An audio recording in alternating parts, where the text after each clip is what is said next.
구약 성경 583면에 있습니다. 우리 같이 하나님의 말씀을 읽도록 하겠습니다. 시작.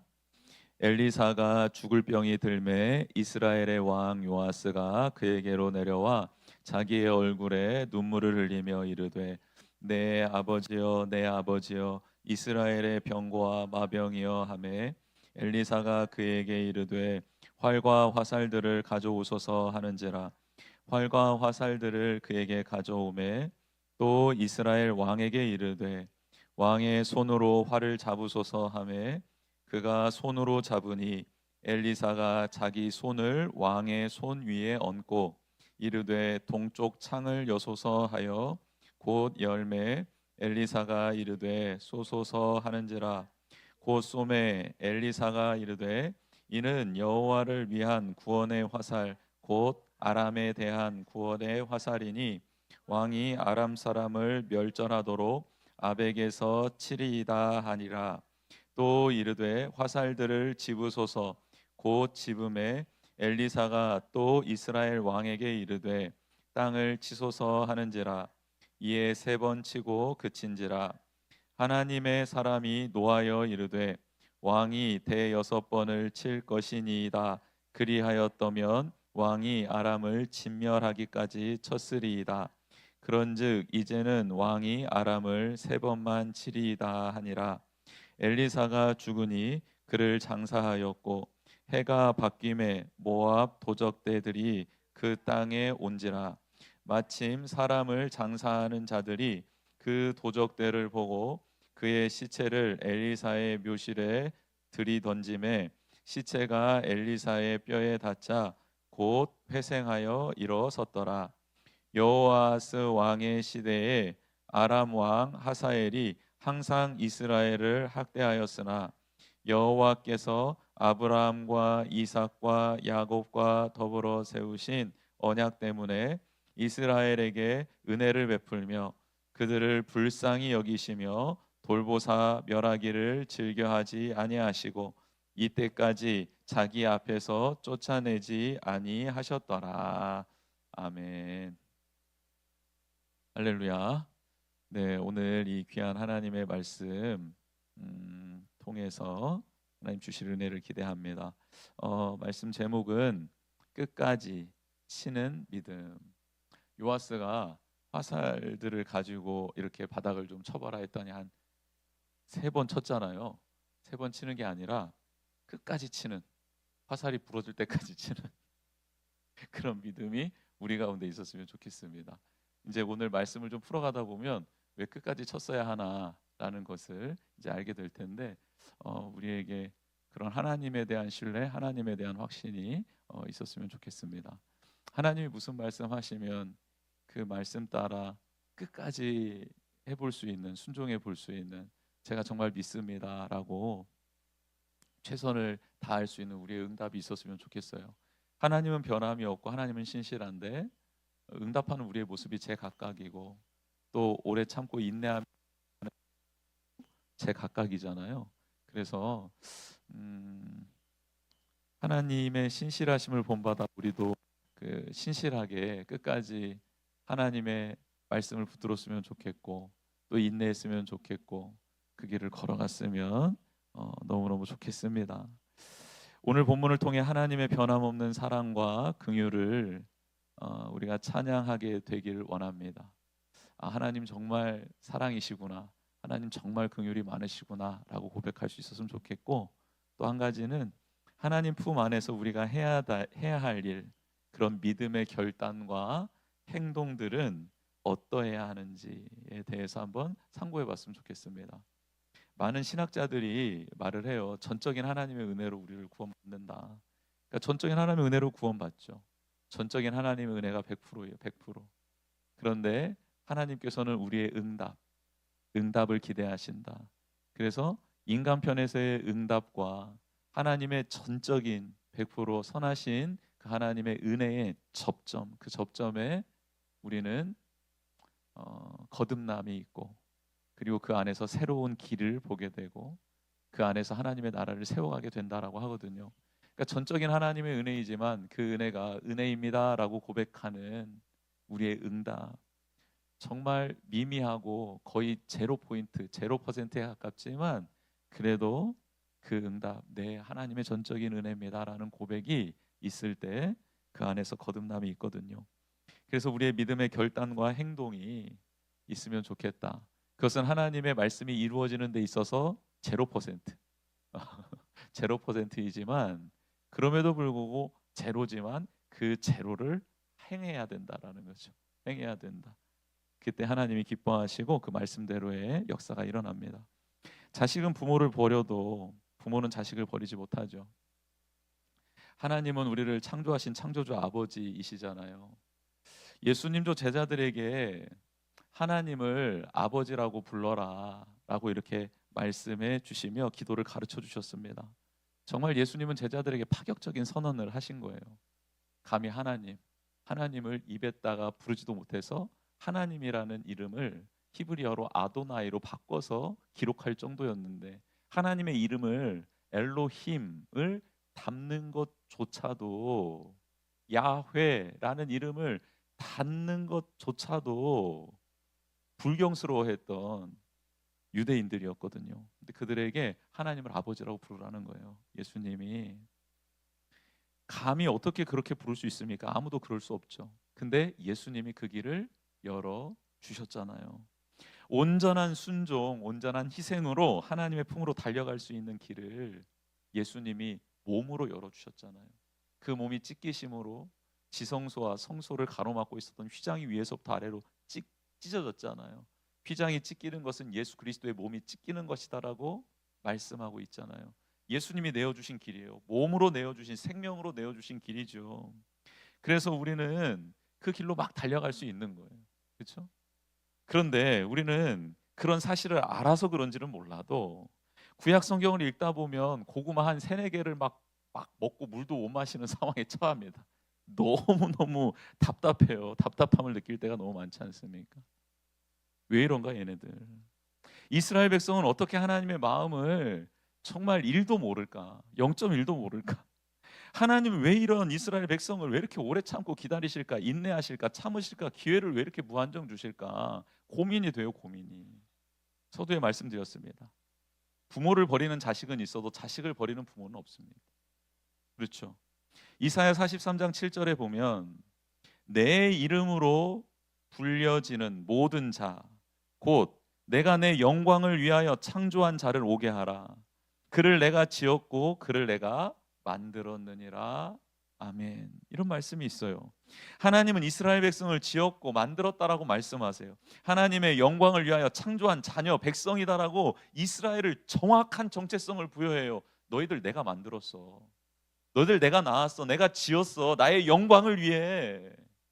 나만이 보여줄 수 있는 그 영광을 너희를 통해 이 세상에 보여주려고 너희를 내가 낳았어. 너희는 내 자녀야. 내 백성이야. 꽝꽝꽝. 그러면서 하나님이 말씀하세요. 육신의 부모는 너희를 버릴지라도 나는 버리지 않고 너희를 내 손바닥에 새겨놨다. 절대 나는 너희를 버리지 않을 거야 말씀하십니다. 이사야 49장 15절 16절입니다. 여인이 어찌 그 젖 먹는 자식을 잊겠으며 자기 태에서 난 아들을 긍휼히 여기지 않겠느냐. 그렇죠. 부모가 자녀를 긍휼히 여기고 돌봐주는 건 너무 자연스럽죠. 당연한 일입니다. 그런데요, 그들은 혹시 잊을지라도 혹시 잊을 때가 있을까? 너무 힘들고 고단하고 고통스러워서 잠시 자녀를 잊을 때도 있다라는 거예요. 그러나 나는 너를 잊지 아니할 것이라. 내가 너를 내 손바닥에 새겼고 너의 성벽이 항상 내 앞에 있을 것이다. 아멘. 하나님은 하나님의 손바닥에 우리를 새겨 넣으셨다라는 거예요. 우리가 항상 하나님 앞에 있게끔 하나님이 늘 우리와 함께 하시겠다는 그 앞에 계시겠다라는 거예요. 동행하시겠다라는 거예요. 이런 하나님이 어떻게 이스라엘을 버릴 수 있겠습니까? 우리를 버릴 수 있겠습니까? 당시 북이스라엘의 왕 요아스 시대는 암울했습니다. 오늘 엘리사가 죽잖아요. 근데 죽는데 이때 북이스라엘의 왕이 요아스였습니다. 요아스의 아버지는 여호아하스. 그렇죠? 여호아하스. 이름이 어렵네요. 어려워도 아버지는 여호아하스. 그러면 이 요아스의 할아버지는 누군가? 할아버지는 아합의 가문을 멸절시킨 그 유명한 왕 예후입니다.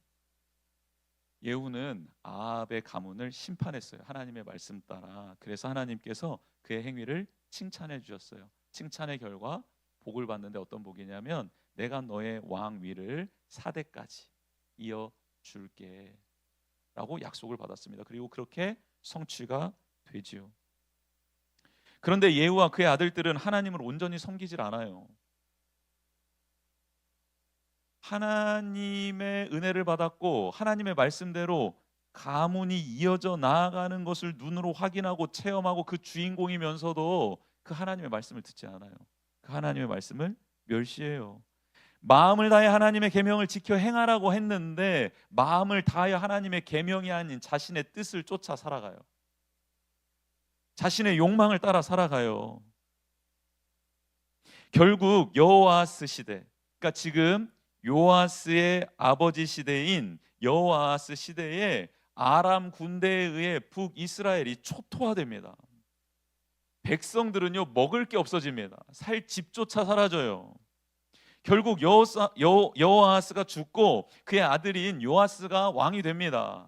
그럼 왕이 되어서 아버지가 어떻게 살았는지를 반면교사 삼아서 아버지가 행했던 일들을 나는 행하지 않고 이제는 나는 마음을 다하여 여호와의 계명을 따라 지금 살아서 나에게 도움을 줄 수 있는 엘리사 선지자의 말을 경청하고 그 뜻을 따라 순종하며 나아가야겠다고 하나님께 돌이키면 되잖아요.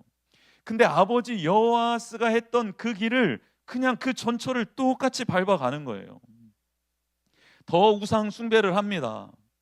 여호와의 말씀을 소중히 여기지 않고 그냥 갖다 버려요. 헌신장처럼. 요아스는 아버지의 길, 북이스라엘의 초대 왕이었던 여로보암의 길을 따라갑니다. 우상을 제거하지 않아요. 송아지를 하나님이라고 믿고 그 앞에 나아가 제사를 드리고 백성들을 그 앞으로 이끌어 가더라는 거예요. 아니 어떻게 이럴 수 있지? 너무 답답하죠. 너무 한심하죠. 그리고 이런 상황 속에 아람은 요아스의 아버지 여호아하스 시대에도 아람이 쳐들어와서 당시 강대국이었던 아람이 쳐들어와서 북이스라엘을 초토화시켰잖아요. 그런데 그의 아들 시대에도 아람은 더욱 이스라엘 백성을 못 살게 굴어요. 숨통을 끊을 기세로 침략해요. 영적으로 이미 타락해져 버렸고 경제적으로도 무너져 있고 정치도 되지 않는 이 상황 속에서 모든 희망이 다 사라져 버린 땅, 그 땅이 바로 북이스라엘이었다라는 거예요. 그런데 하나님이 당신이 낳은 백성, 당신의 자녀인 백성이잖아요. 하나님은 회복의 문을 닫지 않고 열어 두시는 거예요. 하나님이 희망의 문을, 소망의 문을 이렇게 열어 두시는 거예요. 의지만 있다면 그 문을 당기기만 하면 됩니다. 열리지 않는 문이 아니라 열어놓은 문을 두셨다고요. 의지만 있으면 잡아 당기면 됩니다. 100% 전적인 은혜이죠. 거기에 0%인 나의 행위가 들어가면 100%의 하나님의 은혜가 그대로 우리에게 다가오는 거죠. 엘리사가 죽는 순간까지 하나님은 이스라엘 백성에게 은혜를 베풀어 주시는 하나님이심을 고백하며 그의 생을 마감하는 겁니다. 보면 엘리사가 병들어 죽게 되었다라는 소식을 전하죠. 신학자들은 이 병이 불치병이 아니라고 봐요. 이때 당시 엘리사의 나이를 한 80세 정도로 추정하고 노환으로 인한 이제 육체가 하나님의 말씀대로 쇠약해져서 하나님께 부름받을 날이 가까이 왔다라고 해석합니다. 그렇습니다. 엘리사가 행한 모든 기적은 그가 한 게 아니죠. 오늘 늙고 병들어서 노환으로 인하여 하나님께 부름받기 직전에 엘리사의 모습을 왜 굳이 보여줄까요? 여러분 이런 모습을 왜 굳이 써놓을까요? 성경책에서는 앞전까지 엘리사가 능력을 행하고 치유를 행하고 그리고 하나님의 역사를 막 행했을 때 거기로 딱 끝나면 좋으련만 그러면 엘리사가 참 멋있고 위대했고 그랬구나라고 했을 텐데 왜 병들어 늙어 죽어가는 모습을 기록했을까? 여러분 인생은 하나님이 함께 하셔서 거룩하게 되고 하나님의 뜻을 이루는 것이지 스스로 무슨 힘이 있어서 능력이 있어서 나라를 다스리고 혹은 하나님의 말씀을 전하고 하나님의 사명을 감당하는 것이 아니라는 사실을 정확하게 보여주려고 하는 거죠. 엘리사는 말하고 있는 거예요. 이제까지 내가 행했던 모든 일은 내가 한 게 아닙니다. 보십시오. 저도 많은 사람들처럼 병들고 늙어 이제 하나님이 부르시면 이제 올라갈 수밖에 없는 그런 존재가 바로 저였습니다 라고 말하고 있는 장면이죠. 흙으로 지어졌으니 흙으로 돌아가라는 말씀처럼 우리 모두는 흙으로 돌아갈 존재죠. 근데 내가 뭐 다 할 수 있는 것이냐, 그렇죠? 내가 하나님이냐, 내가 모든 걸 다 지배할 수 있느냐, 컨트롤할 수 있느냐, 그렇게 살아가는 교만이, 그리고 내가 주인됨이 이 시간 다 사라지고 내려지고 부서지기를 주님의 이름으로 축복합니다. 우리를 사랑해 주셔서 사명자로 세워 주신 거예요. 하나님의 은혜와 사랑을 경험하고 그 능력과 영광을 볼 수 있는 자리로 하나님이 우리를 초대해 주신 거예요. 그래서 우리는 그 자리에서 그 은혜와 사랑, 그 능력과 영광을 맛본 거죠. 감사한 거죠. 그래서 하나님께 영광을 올려드리는 거예요. 연약하고 먼지 같은 존재인 우리를 통해 하나님 나라를 세워가셨어요 라고 고백할 수 있는 거예요. 하나님께만 영광 올려드릴 수 있는 거예요. 나의 나됨은 없는 거죠.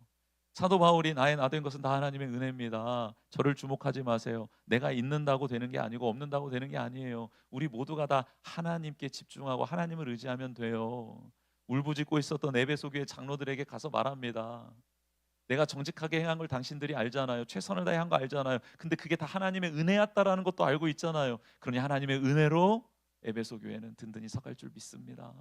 장로님들 힘내세요. 저도 하나님의 은혜로 제가 가야 될 길을 걸어가야겠습니다. 저를 위해 기도해 주십시오. 기도를 받잖아요.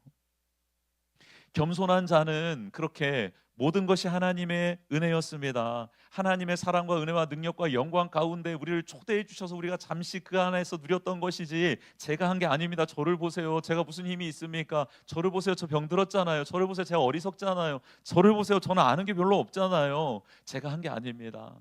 만약 저에게 고마움을 표시할 거면 감사하게 받겠으나 저와 함께 하신 하나님을, 주님을 꼭 만나시기를 축복합니다. 당신도 그분의 은혜를 누리셨으면 좋겠습니다. 그분의 영광 안으로 들어갔으면 좋겠습니다라고 우리를 찾아온 이들에게 그들의 시선을 하나님께로 옮겨주는 그런 우리가 되어야 한다라는 것이죠. 엘리사가 지금 그러고 있는 거예요. 그를 따르는 많은 선지 생도들이 아이고 엘리사 스승님 어떻게 합니까? 당신 떠나면 어떻게 합니까? 아니야, 나 떠나도 괜찮아. 나와 함께 하셨던 하나님이 너희와 함께 하실 거야. 봐봐, 나 힘이 없어. 능력이 없어. 나는 그냥 흙으로 왔으니 흙으로 돌아갈 뿐이잖아. 병들었잖아. 쇠약하잖아. 내가 무슨 능력이 있니? 얘들아, 나와 함께 하셨던 하나님이 너희와 함께 하실 거야. 그러니 힘을 내고 그 하나님을 의지하거라. 엘리사가 몸소 교보제가 되어서 하나님의 영광을 죽는 그 순간까지 드러내고 있는 장면입니다. 엘리사가 병들었다라는 소식을 요아스가 들어요. 그리고 바로 엘리사를 찾아오죠. 요아스는 당장 엘리사를 방문하죠. 그리고 눈물을 흘리며 말합니다. 내 아버지여, 내 아버지여, 이스라엘의 병과 마병이여 라고 말합니다. 요아스는 지금 절체절명의 순간을 살고 있잖아요. 곧 나라가 망하게 생겼거든요. 그런데 엘리사가 죽으면 큰일 납니다. 왜요? 엘리사가 아버지를 도왔던, 할아버지를 도왔던 시절을 다 기억하고 있고 듣고 있고 자기도 체험했거든요. 엘리사가 죽으면 큰일 나는 거예요. 그래서 엘리야를 찾아온 이유는 엘리사를 위해서, 정말 엘리사의 감사의 표시를 하기 위해서, 엘리사가 보여주셨던 하나님의 영광을 나도 찬양하고 싶어서 찾아온 게 아니라 당신 죽으면 어떻게 나 큰일 나. 누가 나에게 하나님의 뜻을 가르쳐주고 누가 나에게 이 나라를 지키는 방법을 가르쳐줄 거야. 당신은 떠나면 안 돼 라고 안타까운 마음에 자신의 나라를, 자신의 아내를 지키기 위해 엘리사를 찾아와 눈물을 흘리고 있는 장면입니다. 그런데 정말 요아스는 엘리사에게 내 아버지여, 내 아버지여, 이스라엘의 병과 마병이야라고 부르는 그만큼의 삶을 살았습니까? 정말 엘리사를 아버지로 모셨습니까? 엘리사를 정말 하나님의 사람으로 믿고 그가 전해준 말씀을 하나님의 말씀으로 받고 살았습니까? 아니요, 전혀 그렇지 않습니다. 요아스는 엘리사를 존중했던 인물은 맞는데요, 그러나 엘리사가 전해준 하나님의 말씀 그 뜻을 생명처럼 여기고 순종하지 않았습니다. 그는 지금 엘리사에게 당신만이 이 나라의 힘입니다, 이 나라의 희망입니다라고 외쳐대고 울고 있지만, 그러나 그는 엘리사가 전해준 우상을 당장 제거하십시오, 하나님께 돌아오십시오, 마음을 다해 하나님의 계명을 지키십시오, 그래야 삽니다라는 이 거룩한 말씀을 외면하며 살아왔습니다. 요아스가 엘리사에게 한 말은 열왕기하 2장 12절에 엘리사가 스승 엘리야에게 했던 말과 똑같습니다. 엘리야가 회오리 바람으로 하나님께서 그를 하늘로 이렇게 들려서 올라가잖아요. 그때 나타났던 게 불말과 불수레였습니다. 불말과 불수레가 엘리야와 엘리사를 이렇게 갈랐어요. 가르고 난 다음에 엘리야를 회오리 바람으로 하나님이 데리고 가셨거든요. 그때 그 장면을 본 엘리사가 스승 엘리야를 향하여 내 아버지여, 내 아버지여, 이스라엘의 불말과 불병거여 라고 외쳤더랬습니다. 똑같습니다. 그런데 엘리사는 이 엘리야에게 그렇게 외치고 난 다음에 엘리야의 하나님을 나의 하나님으로 믿고, 그리고 엘리야에게 주셨던 하나님의 말씀을 나에게 주신 하나님의 말씀으로 믿고, 엘리야보다 갑절이나 되는 믿음으로, 순종으로, 헌신으로 그 길을 가겠노라고 고백하고 실질적으로 그 삶을 살았던 사람이죠. 그래서 엘리사가 고백하는 내 아버지여, 내 아버지여, 이스라엘의 불병과 불마병이여 라고 외치는 것은 진짜입니다. 하나님이 들으시는 고백이죠. 그런데 요아스가 외치는 이 말은요, 거짓입니다. 힘이 없는 메시지인 거예요. 말로만 하나님을 사랑하고 경외하는 사람들이 참 많이 있습니다. 삶은 전혀 하나님과 동행하지 않는데 임마누엘의 하나님을 찬양하고 고백하기도 하고, 하나님의 말씀을 소중히 여기지도 않는데 주님의 말씀은 내 발의 등이요 내 길의 빛이다라는 말씀은 암송하고 있고 그것을 입술로 말하기도 하더라는 거죠. 두 주인을 섬기고 있습니다. 교회 안에 왔을 때는 하나님을 섬기는 것처럼 세상으로 나갔을 때는 내가 섬기고 싶은 것을 주인으로 섬기며 살아가죠. 신앙 모드와 일상 모드가 스위치 하나로 바뀝니다. 문을 열고 나가면 세상 모드, 문을 열고 들어오면 신앙 모드. 예수님은 우리에게 두 주인을 섬길 수 없다고 정확히 말씀해 주셨어요. 예수님은 내가 누구인지를 너희들이 알기를 원하는데 나의 가르침과 나의 행동을 보고 판단하라고 정확하게 따르는 무리에게 알려주셨죠. 예수님은 말씀만 전하신 분이 아니에요. 예수님은 삶으로 하나님의 나라를 보여주셨죠. 말씀하신 대로, 전파한 대로 그렇게 사셨습니다. 그리스도인도 마찬가지죠. 예수님을 따르는 사람이라는 뜻이 그리스도인이잖아요. 초대교회 성도들이 주인이라고 고백하는 예수님의 모습을, 그 말씀대로 살아가는 모습을 보고 그 주변에 있는 사람들이 야, 너희들은 정말 너희들이 주인으로 고백하고 있는 예수님을 따라가네? 그래, 그럼 너희들은 그리스도인이다 라고 외부 사람들이 초대교회 성도들을 보면서 지어줬던 이름이 그리스도인이잖아요. 요아스는 엘리사를 존경하고 의지하는 것처럼 보였으나 그가 와서 지금 눈물을 흘리며 막 외쳐대고 있는 이 부르짖음은, 그 이유는 자신의 위기를 탈출하기 위한 수단이었지 엘리사가 전한 하나님의 말씀에 순종하기 위함이 아니었다라는 것은 우리가 분명하게 알 수 있는 장면이죠. 근데요, 이런 요아스, 그러면 하나님 어떻게 하셔야겠습니까? 당장 이노 하면서 벌을 내리셔야 되죠. 그런데 하나님은 이런 요아스에게 다시 기회를 주시는 거예요. 하나님은 노안으로 죽음을 앞둔 엘리사를 사용하셔서 하나님의 능력을, 말씀을 전해줍니다. 요아스가 살 수 있는 길을 알려줘요. 하나님을 신뢰하는 사람을 통해, 엘리사를 통해 하나님은 지금 암흑 가운데 있는, 흑암 중에 있는, 그리고 소망이 사라져버린 그 요아스와 이스라엘 백성에게 다시 희망을 주시기를 원하시는 거예요. 돌이키기를 원하신다라는 거죠. 엘리사는 요아스에게 활과 화살들을 가져오라고 합니다. 그리고 손으로 활을 잡으라고 하죠. 활시를 당기라는 뜻입니다. 화살을 넣어서 활시를 한번 당겨 보십시오. 그리고 동쪽 창을 열어 보십시오. 열고 그리고 그 동쪽에 아람 군대가 있으니 그 군대를 향하여 쏘라는 겁니다. 즉 아람을 공격하고 무찌르게 해 주시겠다는 하나님의 메시지를 전한 겁니다. 행동으로 알려준 거예요. 엘리사는 요아스 왕의 손에 자신의 손을 이렇게 얹는다라고 표현을 하죠. 그렇죠? 이제 이렇게 메시지를 전하는 겁니다. 왕이여, 왕이 아무리 힘이 세고 젊다고 하더라도, 모든 권력을 가졌다고 한들 하나님이 함께 하시지 않으면 아무 소용 없습니다 라고 알려주는 거예요.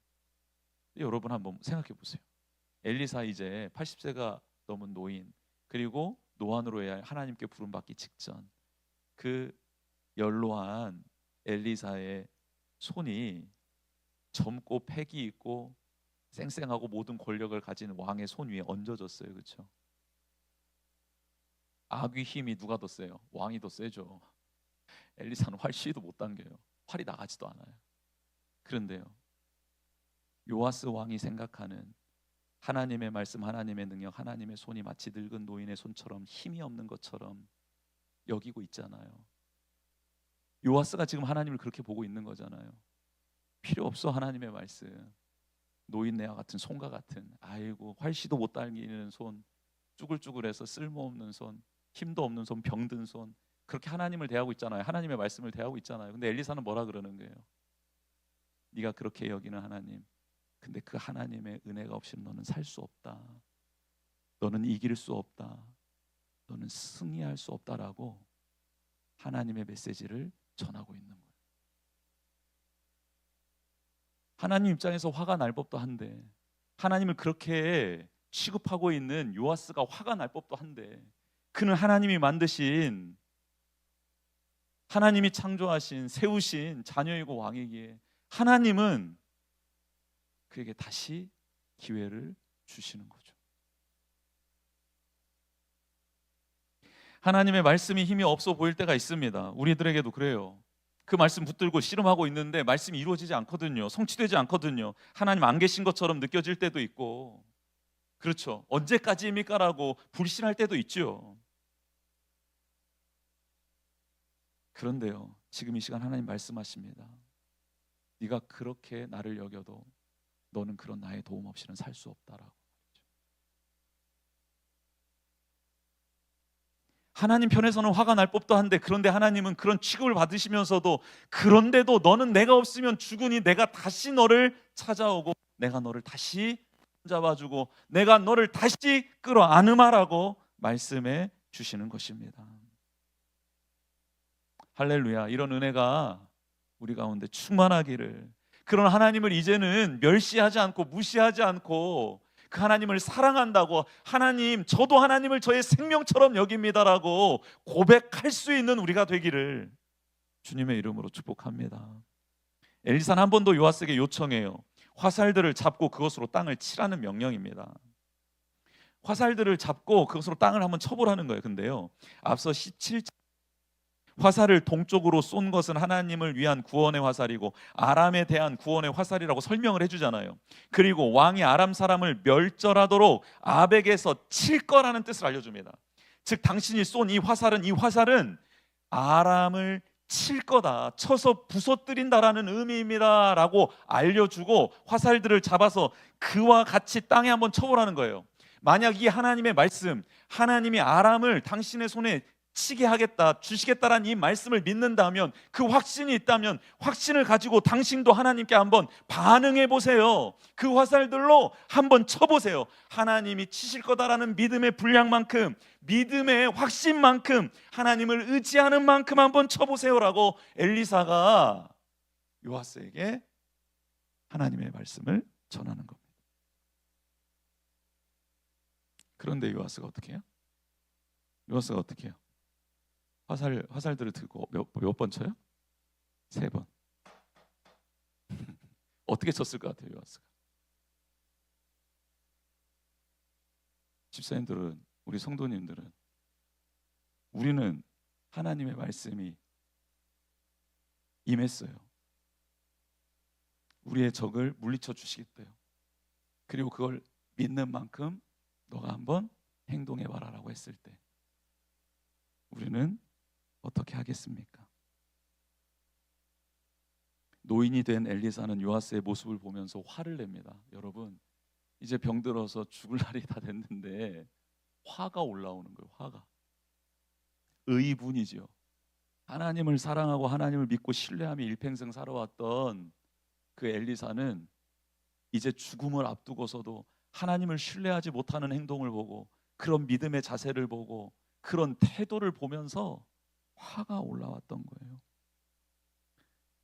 그래서 요아스의 모습을 보고 엘리사가 말하는 거죠. 하나님이 기회를 주시고 은혜를 베풀어 주시는데 왜 그것을 깨닫지 못하느냐. 깊은 탄식 가운데 이렇게 말하는 겁니다. 당신은 이보다 배나 더 열심히 하나님을 신뢰하고 믿고 따라가야 되는 것 아닙니까? 왜 3번밖에 치지 않습니까? 5-6번은 쳐야 되는 것 아닙니까? 배나 더 열심을 내야 되는 것 아닙니까? 이런 기회를 줬으면 평상시보다 갑절은 더 하나님 앞에 부르짖고 사모해야 되는 것 아닙니까? 라고 엘리사가 지금 말하고 있습니다. 한 나라의 왕 요아스, 그런 하나님을 떠난 사람의 모습을 적나라하게 드러내주고 있죠. 이제는 노안으로 곧 하나님께 부르심을 받게 되는 선지자 엘리사의 모습도 보게 됩니다. 그럼 여러분은 이 두 사람 중에 누구에게 힘이 있다고 느껴집니까? 어느 사람의 눈에 더 총기가 있어 보입니까? 누구의 말에 권위가 있어 보입니까? 젊고 힘있고 모든 걸 가진 왕입니까? 아니면 이제 하나님께 부름받기 직전인 선지자 엘리사입니까? 권력의 유무, 건강의 유무, 나이와 학식의 유무를 떠나 오늘 말씀은 하나님을 끝까지 의지하며 그 말씀에 반응하는 것이 곧 능력이요 믿음임을 알려주고 있습니다.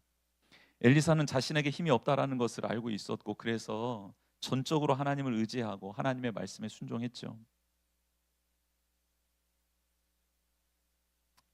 그렇게 살다가 마지막까지 희망이 없는 이스라엘 백성에게 숨을 몰아내시며 하나님의 희망을 전하고 그렇게 하나님께 부름을 받습니다. 여러분, 우리도 끝까지 하나님께 쓰임 받는 사람 되었으면 좋겠습니다. 끝까지 하나님께 받은 희망의 메시지를 전할 수 있는 사람 되었으면 좋겠습니다. 나는 아무것도 아니었음을 고백하고 하나님만이 전부임을 고백할 수 있는 거룩한 주의 백성 되기를 축복합니다. 엘리사가 죽어서 장사가 돼요. 근데 많은 시간이 지나서 이제 그는 뼈밖에 남지 않았습니다. 그때 마침 모압 도적대들이 쫓아오와서 약탈하려 하는데 장래 행렬이 있었나 봅니다. 근데 이 행렬에 있었던 사람들이, 모압의 도적대들이 오니까 무서워가지고 그 시신을 엘리사가 묻혀 있었던 곳에 갔다가 모셔놓고 도망간 거예요. 근데 그 시체가 엘리사의 뼈에 닿았나 봐요. 근데 그 시체가 살아납니다. 원어적으로는 일어나 두 다리로 섰다 걸었다라는 표현이 나옵니다. 신학자들은 이 장면을 어떻게 해석하느냐 봤더니, 첫 번째는 소망이 없고 희망이 없는 이 엘리사, 이 시체와 같은 이 이스라엘 백성들이 하나님의 말씀을 마른 뼈다귀처럼 버려버렸잖아요. 그럼에도 불구하고 만약 그 하나님의 말씀을 의지한다고 하면 이 죽은 시체와 같은 이스라엘 백성이 다시 살아나게 될 것이다라는 사인으로 그렇게 해석을 하고, 또 하나는 엘리사가 스승 엘리야처럼 하나님께 인정받는, 그의 삶 전체를 인정받는 사인으로 봅니다. 그러니까 엘리야는 이렇게 하나님께 들림 받았잖아요. 그것처럼 엘리사는 그 뼈를 시체가 닿았는데도 그 시체가 살아나는 것을 통해서 엘리야와 엘리사가 공히 하나님께 거룩하게 쓰임받은 이 시대에, 왕들의 형편없는 왕들이 많았던 이 시대에 하나님의 메시지를 전한 거룩한 선지자다라는 사인으로 그렇게 보는 신학자들도 있습니다. 둘 다 타당하죠. 그러나 저는 이렇게 보고 싶습니다.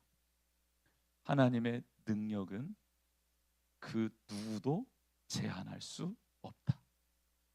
그 어떤 상황도 그 어떤 누구도 하나님의 은혜, 능력, 생명의 역사를 막을 수 없다 라고 저는 믿고 고백하게 되었습니다. 23절에 보면 왜 이스라엘 백성 하나님이 북이스라엘 멸망하지 않고 계속 존속시켜 주는지 그 이유가 나오는데, 아브라함과 이삭과 야곱과 더불어 세우신 언약 때문이다. 이스라엘에게 은혜를 베풀어 주신 하나님은 하나님의 신실하신 그 약속을 지키기 위해 이스라엘 백성에게 계속해서 기회를 주신다라고 말씀하고 있습니다. 그렇습니다. 우리가 지금 존재하는 이유는 우리가 무엇을 해서가 아닙니다. 하나님이 약속하신 말씀 때문입니다. 그 약속 때문입니다. 그러니 우리 교만하지 않고 내 마음대로 하려 하지 않고 하나님의 뜻을 온전히 순종하며 하나님을 의지하며 나아가 끝까지 치는 그 말씀을 믿고 끝까지 믿음의 길을 걸어가는 우리 모두가 되기를 주님의 이름으로 축복합니다. 그 은혜 안에 거하는 우리, 은혜 안에 믿음으로 살아가는 우리 되기를 원합니다. 우리 같이 찬양하며 나아가도록 하겠습니다.